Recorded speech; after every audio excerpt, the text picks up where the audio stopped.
as a viewer, it's as if you've always been Mrs. Brown. But what was it like, kind of being the new kid on set? Well, it was really nice being married to Hugh, and I spookily felt like we had been for about 30 years. It was quite easy, but in that respect. But it was nerve-wracking because it was, you know, I stepping into this incredible thing, and I was worried I would feel impostery, and I knew I couldn't hope to emulate the most amazing performance that Sally gave in the first two films, and that was so perfect, and all I could really do was just try to be my own version of Mrs. Brown and hope that was halfway as good. But despite being nervous, it really is, I know everyone always says this, but it really is the kindest, sweetest, loveliest set, and presided over by Rosie Allison, who's produced all three of the films, and just an incredibly thoughtful and caring vibe. And I know it's soppy to say it, but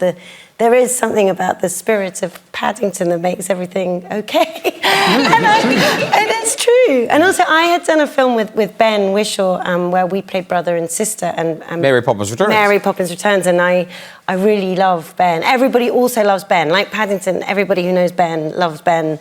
So I'm not alone in feeling very sort of close to him and adoring of him. And there was something about, if I were to imagine his voice saying Paddington's words while I was talking to Paddington, it kind of made everything okay too. So there was a lot of reason. And the other, I'm being very long-winded in my reply, but the other thing that made me feel okay was that these Browns, grown-up Browns, are dealing with their children who are sort of getting quite irritated with them, and teenagers who are about to flee the nest or whatever. And I have two quite grown-up children who are often quite irritated with me. And so I related.